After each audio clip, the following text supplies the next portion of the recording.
Jadi iseng-isengnya kira-kira gini lah. Ya, ya, Kalau ya. saya punya uang 145 triliun, saya nggak usah capek-capek pakai teori investasi macam-macam lah ya. Deposit Saya aja. cukup taruh aja di deposito. Ya itu kalau kita depositokan aja 145 triliun itu angkanya 10,2 Dua ini malah. hampir hampir 2 kali lipat loh Kali itu. lipat. Tolonglah ya jaga perasaan umat Islam. Ya, kalian Ya, tuh bagi pemerintah sudah berhutang budi sama umat Islam. Itu dikasih 145 triliun loh itu. Ya, ya, itu dana ya. sangat segar sekali ya. Oleh karena itu tolong kepentingan-kepentingannya diakomodir, diperhatikan. Bukan diistimewakan, bukan. Jadi bagi jamaah haji itu tidak ada ceritanya dia mau menarik dananya. Tidak pernah berpikir mau dapat imbal hasil sebetulnya. Mereka hanya pengen naik haji secepat mungkin. Bismillahirrahmanirrahim. Assalamualaikum warahmatullahi wabarakatuh. Waalaikumsalam warahmatullahi Sobat sekalian, alhamdulillah kita jumpa lagi di channel Ustadz Demokrasi. Seperti biasa kita akan menyajikan sebuah isu-isu yang masih cukup aktual sampai sekarang ini, dan memang seperti yang permintaan netizen sendiri, di channel ini berusaha menyajikan khusus semacam laporan khusus lah berkaitan dengan soal pembatalan peniadaan pemberangkatan calon jemaah haji di Indonesia di sudah 2 tahun gitu ya, sudah 2 tahun, yaitu di tahun 2020 dan kemudian sekarang ini masuk pada 2021. Bayangin, setiap tahun itu kita memberangkatkan calon jemaah haji, kuotanya adalah sampai 210.000 dan jumlah pendaftar itu bahkan sampai 700.000 ya, 750-an ribu rata-rata per tahun gitu. Jadi kalau dibayangin gitu kan, 2 tahun kemudian 2 tahun tertunda pemberangkatan, berarti sebenarnya ada sampai 1,4 juta calon jemaah haji yang kemudian tertahan gitu ya, tidak jadi menunaikan ibadah haji, padahal ini adalah ibadah gitu ya, ibadah rukun Islam yang kelima. Sobat sekalian, di luar itu ternyata meskipun memang khusus di Covid tahun 2005 data dari Badan Pola Haji itu sebenarnya yang sempat mendaftar hanya sampai 500 orang gitu ya. Tapi yang sebenarnya yang sudah harus berangkat, yang mengusulkan itu mendaftar masuk porsi 500, tapi yang akan berangkat kan tetap adalah kuotanya 210.000, karena yang 210.000 itu adalah waiting list gitu ya. Yang ini, nah sobat sekalian, saya ingin mereview kembali sebelum kita masuk ke tema ini bahwa ini adalah kita sudah pada edisi keempat gitu ya. Edisi keempat berkaitan dengan soal haji. Pertama adalah di channel ini kita banyak membahas berkaitan dengan soal peristiwa pembatalan peniadaan pemberangkatan calon jemaah haji yang saat itu secara resmi diumumkan Kamis gitu ya. Jadi kalau biasanya ada Jumat Keramat, ini adalah Kamis petaka gitu ya. Kamis malapetaka bagi umat Islam, yang sebuah peristiwa yang tidak pernah kita harapkan gitu ya. Saya kira tidak ada yang pernah berdoa bagaimana supaya ditunda naik haji. Yang ada doanya siang malam adalah semoga saya mendapat panggilan untuk naik haji. Tapi yang terjadi hari ini justru tidak jadi naik haji. Dulu ada katanya sampai bercanda gitu ya. Ada sinetron penjual bubur naik haji, sekarang satu negara tidak naik haji. Nah, alhamdulillah saudara sekalian, sesi kedua juga kita sudah bahas berkaitan dengan persoalan sebenarnya bagaimana aksi respon publik yang gelisah karena melihat bahwa sebenarnya ini bukan persoalan biasa saja, dan bahkan beberapa yang kemudian melakukan aksi penarikan gitu ya. Meskipun itu sebenarnya agak debatable karena semua orang bahkan sebenarnya tetap berharap untuk bisa naik gitu ya. Dan yang ketiga adalah ada berkaitan dengan berapa sebenarnya total jamaah yang ngantri sekarang ini rata-rata gitu ya, yang kita akan bahas. Nah sekarang ini adalah akan fokus pada soal yang lagi banyak diributkan dari awal, yaitu soal dana haji gitu ya, pengolahan dana haji. Alhamdulillah sobat sekalian, saya sudah bersama dengan guru saya. Ini sama-sama ini, jadi ini saya sama Pak Winarso gitu ya, Pak Win, saya panggil Pak Win. Saya akan beri sekedar sedikit gambaran perkenalan beliau ya. Jadi agak unik juga sih. Saya menganggap ini manusia aneh, manusia langka gitu, karena orang di kampung saya itu mendaftar PNS. Bahkan sampai sekarang di beberapa daerah itu banyak untuk masuk PNS itu kan membayar, Pak. Ya kita tidak tahu lah gitu ya. Tapi beliau ini yang lulus sekolah akuntan justru malah mundur, dan seingat saya beliau mengembalikan uang negara gitu ya, untuk sebagai kompensasi beliau mundur dari posisi itu. Celakanya karena mencemburkan diri masih di Koppel, yang di Koppel itu banyak banyak ceramah, tapi jadi kalau di Koppel itu pendapat harus sama, tapi kemudian pendapatan yang berbeda karena tidak ada cara pendapatan gitu ya. Jadi ini dunia yang wow, seorang yang harus jadi PNS, akuntan, auditor, tapi kemudian mencemburkan diri. Baik, kita akan sapa beliau. Selamat sore, assalamualaikum warahmatullahi wabarakatuh. Pak Win. Selamat sore, assalamualaikum warahmatullahi wabarakatuh. Terima kasih atas kesempatannya, Pak Sam. Alhamdulillah. Sehat, Pak Win? Alhamdulillah sehat. Ya, Walaupun flu-flu dikit, barusan ke antigen, alhamdulillah negatif. oh gitu ya. Alhamdulillah, kita bersyukur karena itu. Salah satu alasan penundaan naik haji itu alasannya COVID. Tapi saya berdoa sebenarnya, saya sempat bercanda sama teman-teman, Pak Win. Jadi teman-teman yang khusus di kantor Koppel di Bogor ya, saya canda.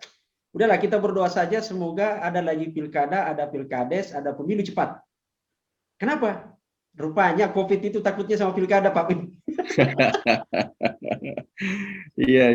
Dan buktinya kan, pembahasan di DPR sudah diputuskan bahwa pemilu serentak 2024 ada pileg, ada pilpres, ada pilkada gitu loh. 1 tahun serentak itu gitu kan.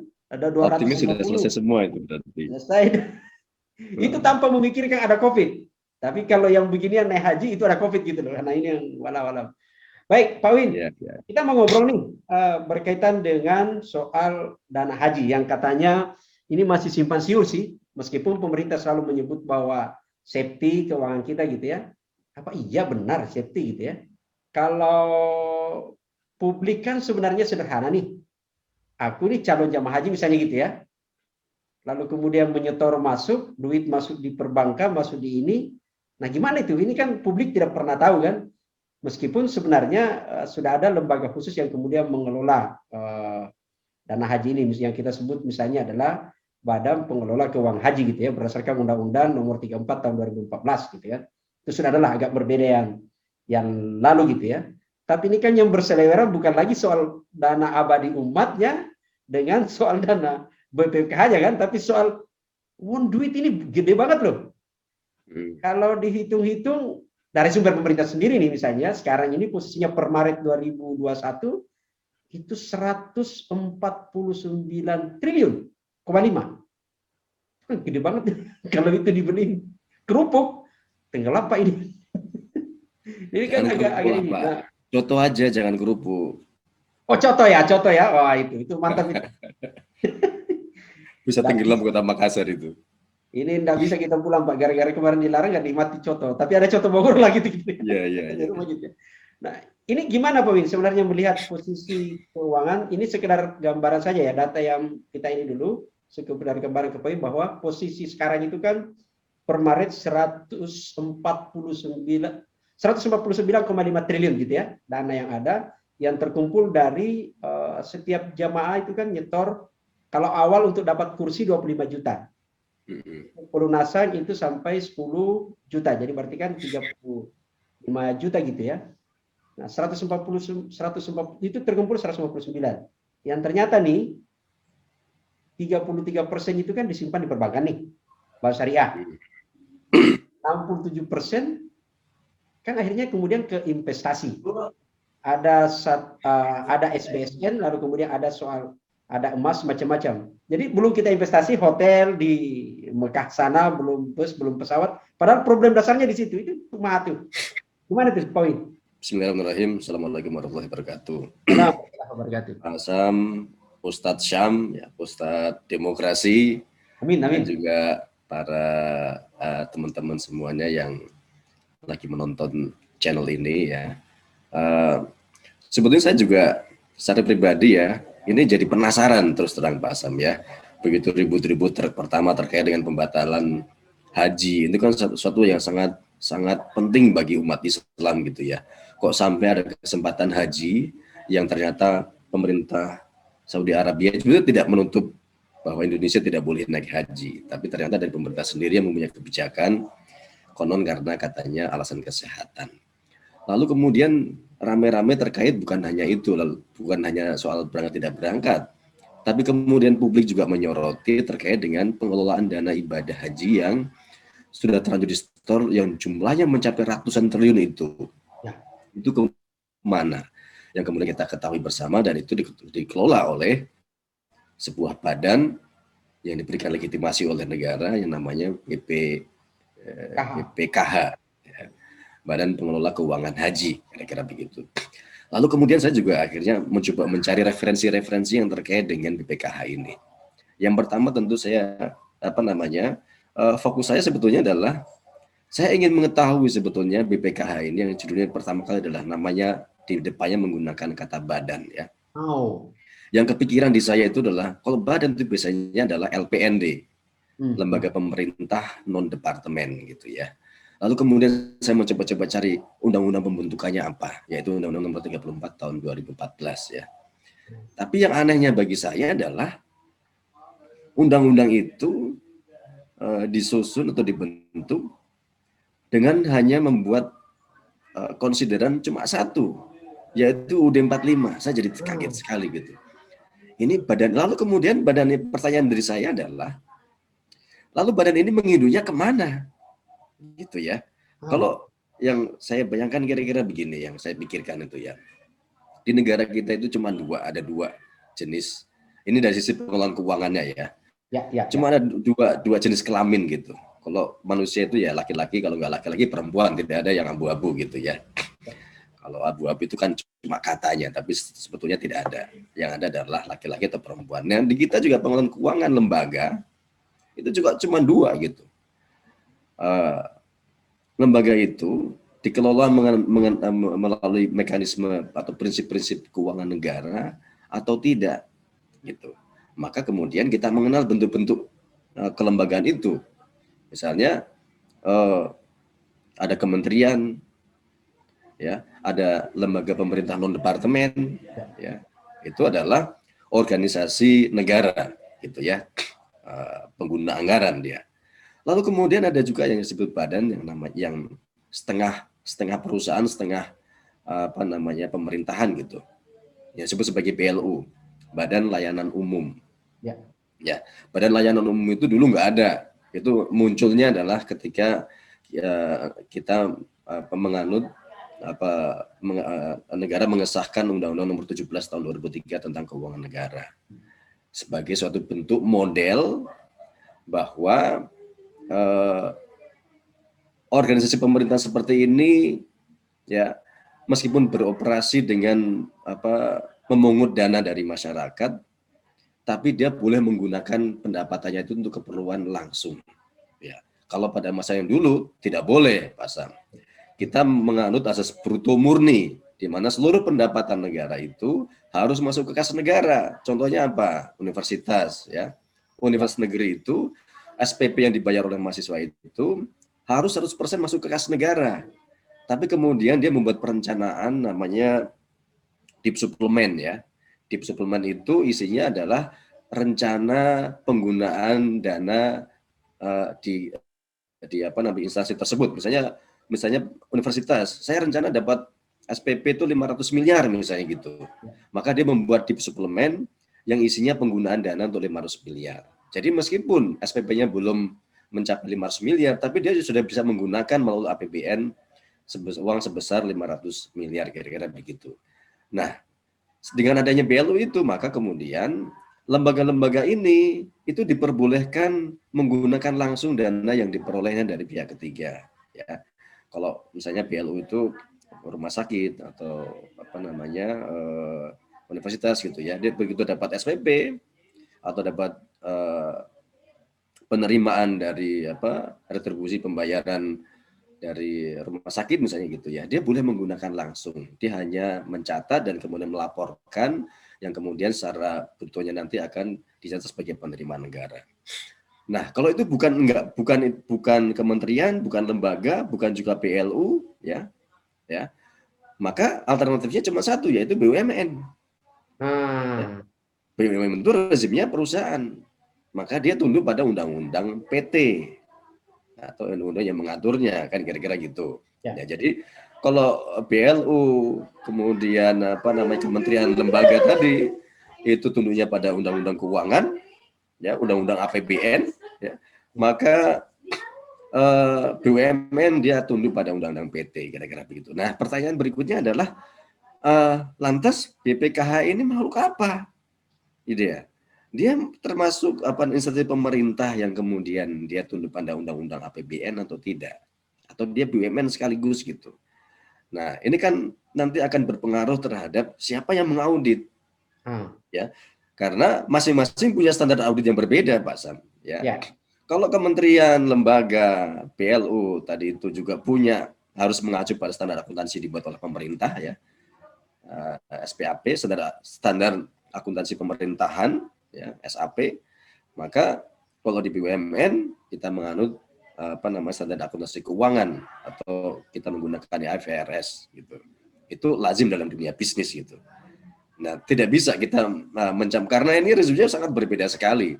Standar akuntansinya berbeda gitu. Jadi maka saya juga bertanya juga, lalu BPK selaku auditor negara, ya, dia adalah auditor independen bagi instansi yang diperiksanya karena BPK itu. Kalau saya sih percaya sama BPK lah, karena dia adalah lembaga negara, lembaga tinggi negara gitu. Saya percaya dan selamanya juga saya juga melihat bahwa kinerja BPK masih bisa diandalkan kira-kira gitu. Cuma pertanyaan saya adalah BPK itu lantas menggunakan standar audit yang mana nantinya? Dia mau pakai standar akuntansi keuangan yang berlaku untuk rezim perusahaan komersial ya di dalam dunia komersial ataukah standar akuntansi pemerintahan? Ini asumsinya pasti beda. Gitu. Ya. Ini juga menjadikan saya punya pertanyaan lebih lanjut gitu ya. Itu yang satu hal yang pertama perlu dikelirkan gitu ya. Kemudian saya baca-baca undang-undangnya, PP-nya juga. PP-nya itu mengatakan bahwa anggarannya itu persetujuan dewan. Nah, kalau persetujuan dewan berarti harus menganut ke rezim APBN kira-kira begitu atau menganut ke undang-undang keuangan lah kira-kira begitu ya. Karena ada mekanisme otorisasi dan seterusnya gitu. Lalu kemudian kita bicara transparansi ya. Kalau kita lihat di websitenya, saya tidak menggunakan data apapun kecuali data yang ada dalam websitenya BPKH ya. Katanya transparansi ya, transparan gitu. Tapi saya lihat yang dipublikasikan itu baru 2018 dan 2019. 2020 sekarang udah bulan Juni belum mengeluarkan rilis laporan keuangannya. Pertanyaannya adalah kalau kita lihat yang katanya itu adalah laporan yang dipublish, ternyata hanya ringkasan laporan keuangan saja, Pak Sam. Jadi publik sama sekali tidak tahu ini dana larinya kemana. Kalau Pak Sam sekarang nanya ke saya, mungkin saya bisa aja melalui agen-agen tertentu untuk mengetahui bahwa ini dilarikan kemana gitu ya. Tapi kan saya nggak mau itu. Saya hanya menggunakan data yang dipublish saja oleh instansi ini, ya. Data yang halal dulu ya. Ya halal saja gitu. Jadi itu pun yang kita dapatkan, gimana mau transparan gitu. Saya adalah calon jamaah haji, saya pendaftar gitu. Saya boleh dong tahu, saya punya hak dong. Ini dana saya larinya kemana? Nah, informasi ini nggak ada sama sekali di dalam laporan keuangan BPKH ini. Yang ada hanya sekedar ringkasan laporan keuangan, asetnya terdiri ada aset lancar, aset tidak lancar, liabilities, gitu ya, surplus dan defisit dan seterusnya. Cuma sebatas itu saja. Sehingga kita tidak bisa mendapatkan informasi apapun kecuali itu. Kalau kita mau nanya, ini investnya aman atau enggak, ya kita nggak tahu. Ya, kita hanya tahu ditempatkan di bank, di lembaga keuangan di bank. Banknya pun kita nggak tahu juga bank mana ini. Apakah jelas katanya bank syariah gitu ya? Iya, apakah bank swasta atau bank milik negara, bank syariah atau bank konvensional? Kan kira-kira gitu. Ini dananya gede Pak, bank syariah karena aturannya kan memang mengharuskan di syariah. Iya, itu aturannya, Pak. Tapi kan kita tidak tahu. Mudah-mudahan bank syariah benar gitu ya. Lalu kemudian di bank syariah itu kita juga perlu tahu kita dapat imbal hasilnya berapa gitu ya. Terus kenapa? Karena dalam undang-undang itu kan juga mengatur mengenai ada juga haknya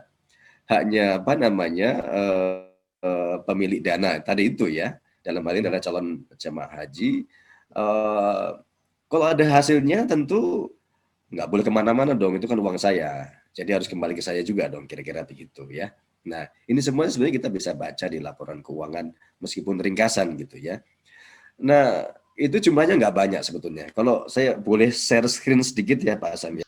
Oke, ini saya coba hitung-hitungan sedikit lah gitu ya. Ya. Yang terkait dengan sedikit data yang saya peroleh dari laporan keuangan 2020 ini unaudited. Ya. 2019 audited. Ya, kita lihat BPKH punya aset lancar 54 miliar, ya. Kemudian punya aset tidak lancar 90 miliar, ya. Aset lancar ini berarti turun dari tahun 2019 dari 65 triliun, maaf. Tadi triliun dalam triliun ini ya, 65 Ya, triliun menjadi 54 triliun. 54. Berarti ada sekitar berapa tuh? Sekitar 10-an lah ya. 11. Sepuluhan triliun yang turun. Kemudian aset tidak lancarnya 90 triliun dari 60 triliun, berarti ada kenaikan sebesar 30 triliun. Ya. Ya, ini 30 triliun ini juga jumlah yang luar biasa ya. Jadi total asetnya ada 145 triliun. Jadi ini saya pakai data Desember 2020 sesuai yang dipublish oleh BPKH. Oh, Desember ya, Desember 2020 ya Pak ya? Nah, Desember. Karena ini saya menggunakan yang sudah dipublish saja. Oke. Supaya datanya tidak dummy ya. Ini Oke. kita bisa baca semuanya. Ya. Tadinya aset lancar itu cuma 37%. 52% turun menjadi 37%. Sedangkan aset tidak lancar dari 48% menjadi 62%. Peningkatan yang sangat signifikan. Jadi kira-kira BPKH punya kebijakan untuk naruh atau placement dananya itu ke aset tidak lancar aja. Logikanya adalah dia akan mendapatkan imbal hasil yang jauh lebih baik, kira-kira begitu ya. Nah, kalau kita perhatikan lebih lanjut ya, dari aset lancar itu ada di bank 45 triliun. Ya, kemudian investasi jangka panjang sebesar 90 triliun. Nah, ini juga yang sering dipertanyakan oleh publik adalah kalau penempatan di bank oke lah, itu jelas itu. Ya, gitu. Bagiannya juga jelas dapat sekian persen gitu. Ya. Nah, yang jadi pertanyaan oleh publik itu adalah kalian itu wahai BPKH itu placement dana 90 triliun untuk investasi jangka panjang itu aman atau tidak? Karena yang dijamin oleh LPS, lembaga penjamin simpanan itu kan hanya penempatan di bank aja. Yang bukan di bank ya nggak dijamin. Kalau LPS wilayahnya yang 45 triliun itu. 45 triliun aja, itu yang disetor ke bank kan gitu. Ya. Dia tidak mau menjamin yang bukan 90. bank gitu. Maka 90 triliun ini ya ditaruh di mana? Untuk investasi apa aja gitu. Ini resikonya gede atau enggak gitu. Ya. Itu pertama dari sisi risiko, yang kedua tentu dari sisi returnnya. Imbal hasilnya, saya dapat berapa? Kan kira-kira gitu. Nah, ini kita bisa lihat hitung-hitungannya lagi. Ntar lagi Pak Sam ya. Saya coba perbandingkan ya antara surplus komprehensif. Ini kira-kira surplus komprehensif ini didapat dari ya pendapatan lah dari hasil investasi dan macam-macam gitu ya. Dari hasil bunga, hasil investasi dan seterusnya. Itu ada sekitar 5 triliun ya. Kalau saya coba bandingkan antara tanda kutip ini laba gitu ya, labanya bukan pendapatan, sorry kurang dengan biaya-biaya ini. Kalau labanya 5,6 triliun, lalu saya bandingkan dengan total aset kita BPKH 155 triliun, itu cuma 3,86%. Ya. Jadi iseng-isengnya kira-kira gini lah. Ya. Kalau saya punya uang 155 triliun, saya nggak usah capek-capek pakai teori investasi macam-macam lah ya. Deposit aja. Saya cukup taruh aja di deposito. Deposito hari ini kalau saya lihat di bank komersial ini ya, nanti plus minus lah kalau dengan bank syariah ya. Itu setara dengan ekuivalen 7%. Bank Mandiri hari ini ngasih ke kita imbal hasil 7% per tahun untuk simpanan di atas 500 juta. Ya. Ya itu kalau kita depositokan aja 145 triliun itu bisa kira-kira berapa tuh? Coba kita hitung ya. Sama dengan ini dikalikan 7%. Nah, Pak Sam, lihat tuh. Angkanya 10,2. Ini malah hampir 2 kali lipat loh itu. lipat. Kita nggak perlu pakai manajer investasi, ya kan? Nggak perlu pakai macam-macam. Udah dijamin oleh LPSE, ya. Ya, LPS. udah dijamin oleh lembaga penjamin simpanan. Udah kita bisa tidur nyenyak. Tinggal ongkang-ongkang kaki. Kita nggak butuh karyawan banyak-banyak. Ya kan? Hasilnya 10,204 triliun. Itu ya. Oleh karena itu saya mau bilang beginilah, ya. Jadi kalau ini benar ini apa namanya posisinya adalah investasi jangka panjang ini adalah misalnya untuk membiayai infrastruktur, terlepas dari itu, kalau saya sih nggak ada masalah mau diinvest kemana gitu ya. Tapi tolonglah ya jaga perasaan umat Islam. Ya, kalian tuh bagi pemerintah sudah berutang budi sama umat Islam. Itu dikasih 145 triliun loh itu. Ya, itu dana sangat segar sekali ya. Oleh karena itu tolong kepentingan-kepentingannya diakomodir, diperhatikan. Bukan diistimewakan, bukan. Lebih diperhatikan gitu. Ya kan? Jadi bagi jamaah haji itu tidak ada ceritanya dia mau menarik dananya. Kalau saya secara teoritis begitu. Kenapa?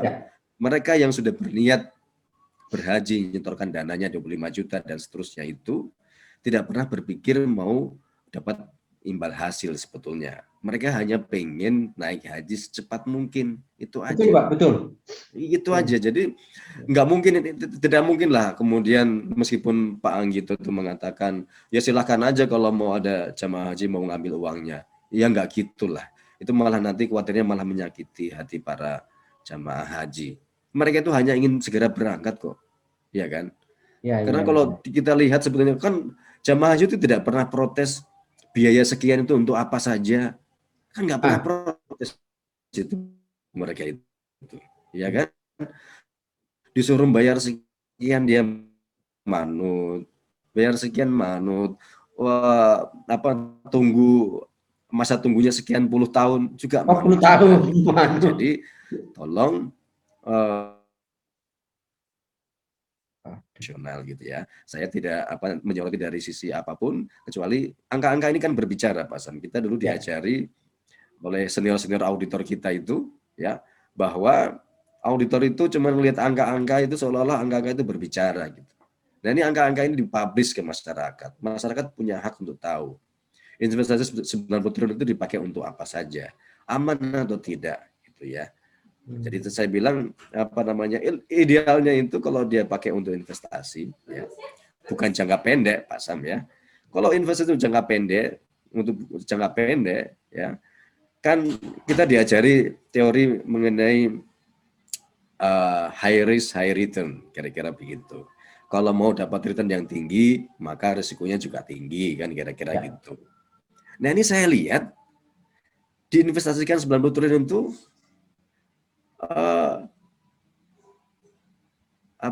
imbal hasilnya kok malah lebih rendah ketimbang penempatan dana di bank gitu. Itu kan aneh aja gitu. Publik melihatnya itu suatu hal yang aneh gitu. Jadi yang seperti ini kan masyarakat tidak tahu Pak Sam digunakan untuk apa karena sangat terbatas sekali. Kalau mau fair gitu ya, maka laporan keuangan itu dipublish saja secara lebih detail. Aset lancar itu terdiri dari apa saja. Investasi jangka panjang diinvestasikan kemana saja. Ya, ini kan amanah Pak. Kalau dibilang ini punya siapa? Jangan sampai ini dianggap jamaah haji itu sebagai deposan. Jangan juga dianggap sebagai deposan. Dia pemiliknya Pak Sam. Ya. Calon jamaah haji itu yang pemilik dana ini. Gitu. Bukan mereka melakukan penempatan itu bukan dasar seperti orang menabung, bukan. Tapi itu adalah milik dia gitu. Oleh karena itu BPKH itu bertindak sebagai lembaga trustee, sebagai lembaga wali amanah. Ya, dia mendapatkan amanah dari siapa? Nah, itu dia. Jadi Pak Wi, jadi ini misalnya kita ini ya, coba catatan kritis kita misalnya gini ya. Kalau kita ini kan ada 63% ini kan aset 90 triliun ya gitu misalnya. Kalau kemudian itu misalnya katakanlah lari ke investasi kan gitu. Nah, kalau investasinya itu ternyata misalnya investasi jangka panjangnya ada 90 triliun itu tadi, gimana bisa memang sih ada case ya, ada case sekarang jaminannya 3 tahun pemberangkatan itu masih tersedia. Nah, apalagi sekarang ini kan ada penundaan, berarti kan masih safety. Tapi kalau ternyata misalnya jangka panjang ini berapa, kapan kita bisa panen nih? Untuk kemudian bisa mengisi kas yang tersedia. Itu satu gitu ya. Yang kedua misalnya juga adalah berkaitan kalau kan fluktuasi nih. Belanja naik haji itu kan bahkan kita jauh lebih mahal loh dari Malaysia. Kalau seandainya saja tahun ini jadi berangkat naik haji, maka yang berdasarkan usulan dari pemerintah, itu kan posisi 44 juta per orang yang harus dibayar gitu ya, yang harus dibayar. Lalu kemudian kan naik ada sampai 70-an juta di situ yang dibutuhkan. Kalau normal kan per tahun kita memang hanya butuh sebenarnya 14 triliun gitu ya per tahun normalnya. Tapi kan posisi yang case tadi 54 lalu kemudian 90 itu kan agak ini gitu ya. Rasio keseimbangan itu untuk karena dalam undang-undang ini, undang-undang nomor 34 tahun 2014 berkaitan dengan undang-undang pengelolaan haji ini kan jelas memang BPK prinsipnya. Dia harus hati-hati, dia harus efisien dan tentu disyariah gitu ya. Nah, itu kan tapi melihat ini kan gimana ya? Tingkat kehati-hatian itu.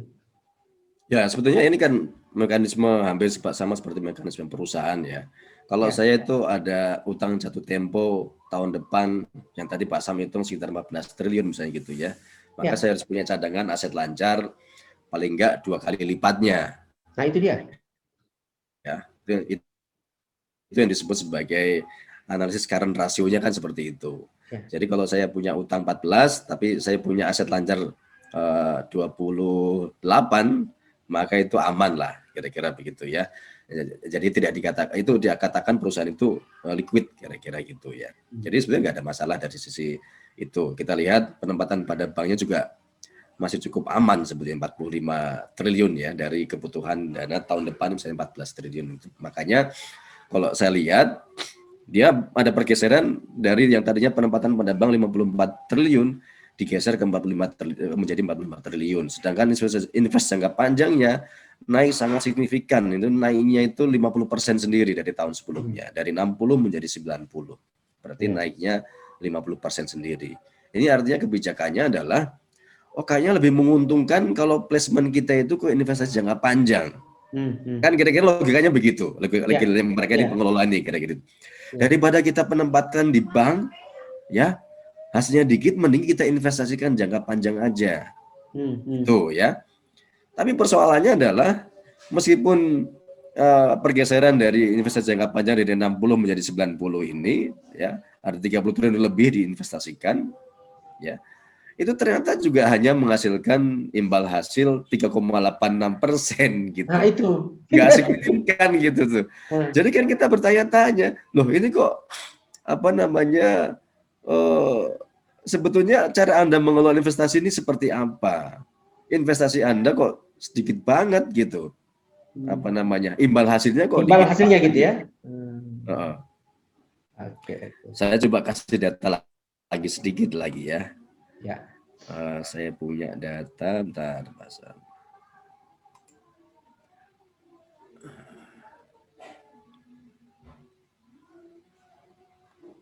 Nah, ini kelihatan nggak ini? Nggak ya? Belum. Oke, saya share lagi ya. Mana nih? Nah, saya punya angka-angka ini lagi nih, Pak Sam. Ya. Ini pendapatan, kalau kita lihat di sini nih ya, pendapatan nilai manfaat dana PIH 7 triliun tuh ya. Kemudian penyaluran untuk rekening virtual 2 triliun. Ya. Kemudian beban operasional BPKH 284 miliar ya. 284 miliar itu dipakai untuk biaya operasional BPKH yang dibutuhkan undang-undang 5% kan. Nah, pertanyaan saya adalah penyaluran ke rekening virtual, ya, ke dana apa namanya, para penyetor tabungan haji ini cuma 2 triliun, ya, dari pendapatan sebesar 7 triliun. Ya. Atau kalau kita bandingkan dari total surplus dan defisitnya ada apa namanya 5 triliun tadi ini, maka akan jadi timbul pertanyaan gitu. Ya. Pendapatannya 7 triliun, tapi kenapa yang dibagi ke kita kok cuma 2 triliun gitu. Nah ini juga 5 kemana ya? orang awam yang tidak, saya ya, contohnya saya aja lah, saya yang tidak tahu detailnya laporan keuangan ini, bisa jadi timbul pertanyaan. Loh, saya yang punya dana loh ini, kok saya cuma dapat 2 triliun? Kan jadi begitu pertanyaannya. Benar nggak Pak San? Yang punya dana ini siapa? Yang punya dana ini saya loh. Anda itu badan loh. Anda sudah saya gaji. Sudah ada 200 miliar saya gaji loh. Iya, gitu. 280 miliar untuk BO personal termasuk gaji gitu Gaji, ya. ya. Nah, terus kemudian, nah ini yang menyetujui siapa?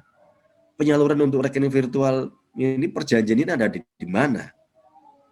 Siapa yang meng-approve bahwa yang dibagikan ke apa namanya para penyetor ya tadi ini, ya, calon jamaah haji ini cuma 2 triliun dari pendapatan manfaat dana PIH ini, dari 7 triliun ini.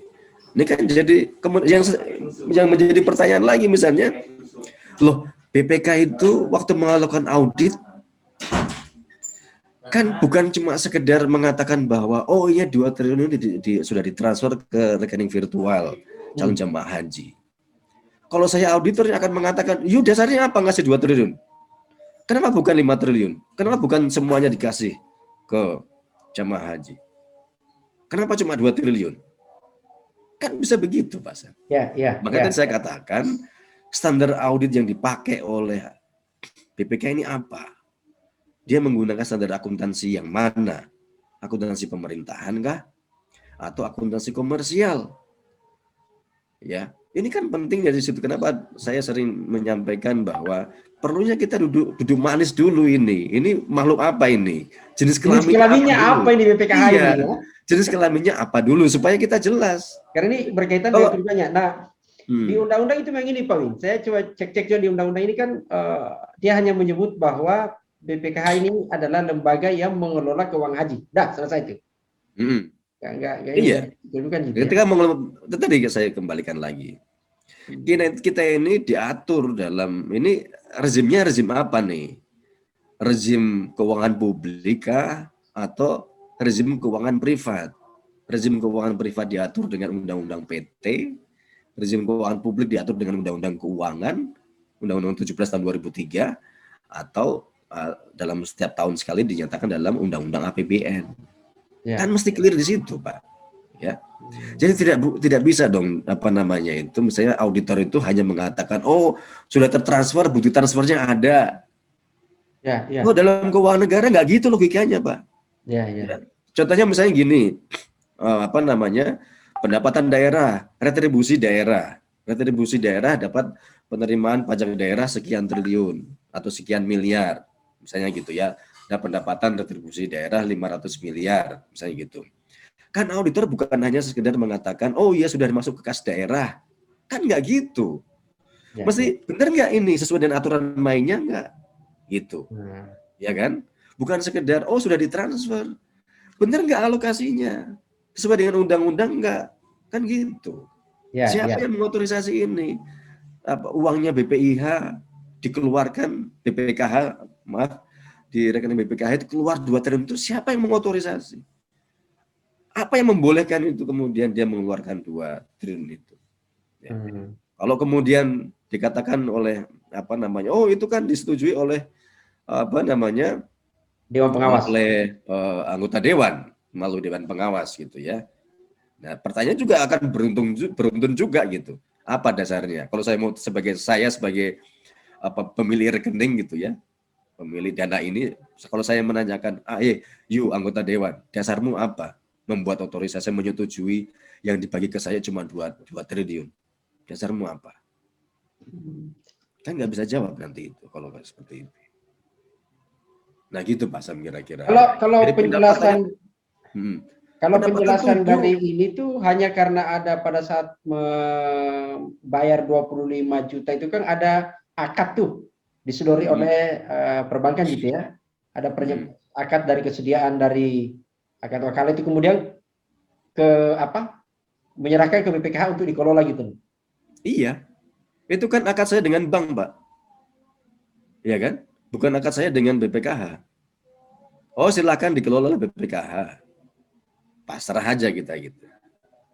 Tapi BPKH itu kemudian BPKH mengatakan, saya akan mengatakan ke BPKH-nya gini, yuk BPKH, siapa yang menyetujui kamu ngasih dana ke saya bagi imbal hasil saya kok cuma 2 triliun?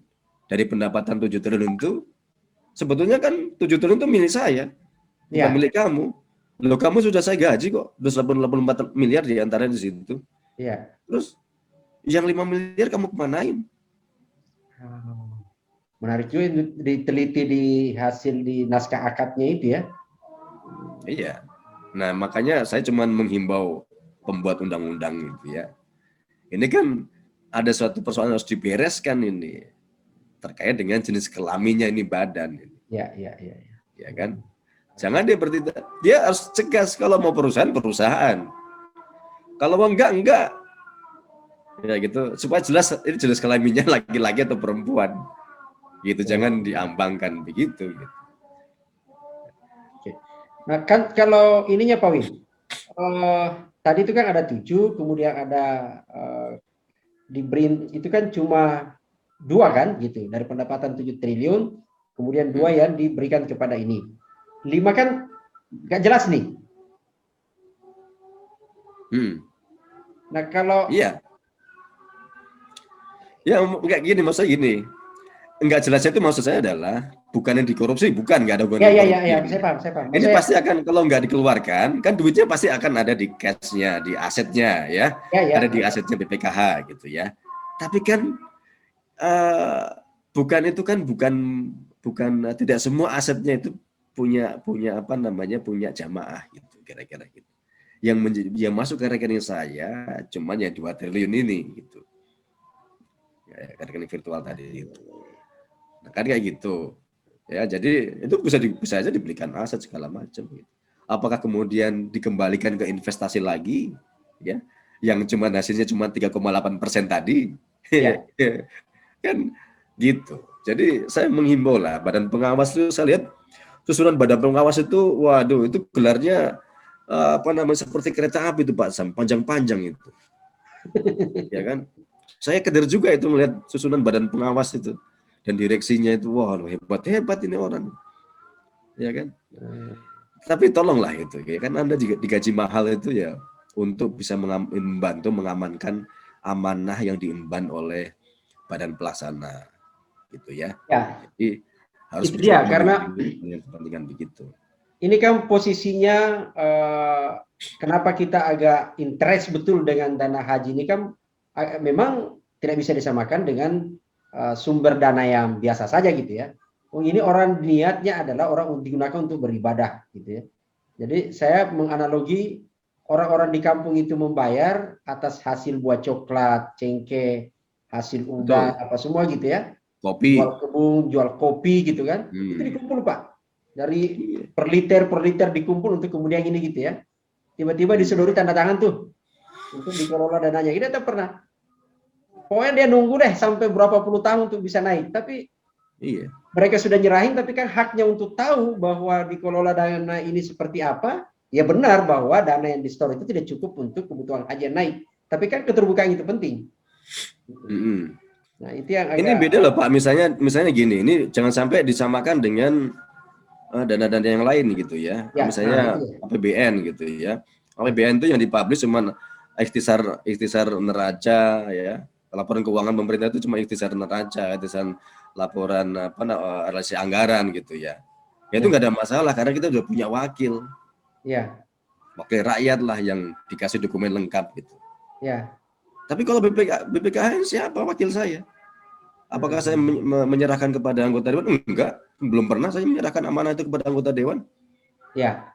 Iya kan? Jadi hubungannya murni antara BPKH ya dengan masyarakat yang menyetorkan dananya. Saya tertarik tadi pernyataan Pak Win juga bahwa ya memang ada lah yang menarik, itu fakta ada Pak Win gitu ya. Tapi kan kecil, lalu kemudian pada saat yang bersamaan memang jangankan menarik ya. Wong dua orang berpuluh-puluh tahun dibantai, itu informasi dari pemerintah sendiri Pak Win, dari BPK gitu ya. Itu bahkan ada sudah 40 ngantri 40 tahun gitu. Saking sabarnya gitu loh. 40 tahun, ada yang 20 tahun, ada memang kalau dirata-ratain itu kan sampai 20 tahun gitu ya. Tapi kan kasuistik ada sampai 40 tahun untuk mereka nunggu gitu ya. Tapi dananya itu dikelola seperti itu gimana gitu ya. Iya, itu juga yang Kalau kita misalnya gini Pak Wim, kita misalnya bicara investasi nih, ini agak keluar sedikit gitu ya. Betul, kita tidak mensoal bahwa ini kan sudah ada surat berharga syariat negara. Dan itu kemudian kalau kita cek di beberapa dokumen justru memang di infrastruktur gitu ya. Ada di beberapa infrastruktur. Tapi maksudnya gini, kalau kita bicara kebutuhan nih, kebutuhan yang berkaitan dengan jamaah haji, apa sih problemnya? Kan beberapa jamaah haji dan itu selalu menjadi berita bertahun-tahun kan. Kan malu juga kita. Masa iya jamaah haji Indonesia itu jauh banget itu tempatnya di tenda-tenda. Sekarang agak mending lagi katanya gitu ya. Tapi coba kita lihat dengan jamaah yang lain gitu. Ini kan soal ini. Kenapa kemudian dana yang berlimpah itu tidak diinvestasikan untuk yang mendesak gitu ya, oleh yang berdasarkan kebutuhan haji. Dan saya kira juga income-nya itu jauh lebih ini misalnya gitu ya. Hotel di sana. Kan selain haji ada umroh Pak. Bus gitu ya. Atau pesawat. Ini kan Garuda lagi mau bangkrut nih. Kenapa tidak beli aja gitu loh. Meskipun itu lain Garuda gitu ya. Tapi maksud saya ini adalah fasilitas yang selama ini menjadi alasan bagaimana sekelumit persoalan yang dihadapi jamaah tidak dipenuhi, tapi kemudian berinvestasi di tempat lain gitu loh. Atau karena kita ini orang-orang Indonesia itu orang-orang yang penuh kesabaran lah gitu. Iya, kan kita kenal orang Indonesia itu santun-santun, baik hati dan tidak sombong, Pak Sam. Iya, disuruh ngantri 40 tahun iya. Iya kan gitu. Jadi paling baik lah orang Indonesia nggak pernah protes gitu. Logiknya tadi saya bilang, imbal hasil untuk para penyetor itu cuma 2 triliun dari angka tadi itu ya. Masih ada sekian triliun itu. Apa salahnya sih yang begitu tadi itu? Oke lah, yang penting kami nyaman. Kan enak itu kalau kita umroh juga misalnya ke hotel yang milik orang Indonesia sendiri. Kan gitu. Kita punya hotel di sana sendiri. Punya BUMN, nggak apa-apa lah kita punya BUMN yang ngurusin masalah haji di sana. Ya kan? Toh nanti juga kembalinya ke orang Indonesia sendiri. Entah bentuknya nanti di sana seperti apa, memungkinkan atau tidak berbisnis di kerajaan Saudi itu boleh atau enggak, misalnya gitu ya, diperbolehkan enggak investasi asing gitu ya, untuk melakukan tadi seperti tadi itu saya katakan, kan kembali juga ke akhirnya ke jamaah haji lebih terlayani dengan baik ya kan. Itu bisa kita lakukan seperti itu. Nah kita juga akhirnya tidak tahu juga ini diinvestasikan ke mana sebetulnya. Memang dia akan kalau dijawab, kalau ada yang bilang bahwa tidak ada yang infrastruktur. Loh, kemarin dulu Pak Wakil Presiden bilang saya tanda tangan itu untuk infrastruktur dana haji. Terus yang benar yang mana? Gitu. Tapi terlepas dari itu semuanya, ya memang itu pemerintah itu berdalih bahwa ini untuk kita belikan suku negara segala macam. Kalau beli suku ya surat berharga syariah itu kan utangnya pemerintah Pak. Pemerintah itu utang pada kita gitu kan. Nah kita tidak tahu kan kalau utang pemerintah itu utang dipakai untuk apa coba saya mau tanya. Utang dipakai pemerintah itu pinjam ya pasti untuk nutup APBN kan begitu. Nah ketika kita bicara APBN ya di situ ada infrastruktur, di situ ada belanja pegawai negeri. Jadi saya bilang begini, tidak ada yang salah dari klarifikasi teman-teman di BPKH dengan termasuk di Kemenak bahwa tidak ada infrastruktur. Itu benar, karena BPKH itu adalah membeli SBSN gitu kan, bahwa kemudian yang dia tahunya beli surat berharga lah gitu ya. Infrastruktur yang menggunakan itu pemerintah ya sama aja kan. Ya, saya kira oke, makasih Pak Wing. Oke, sip.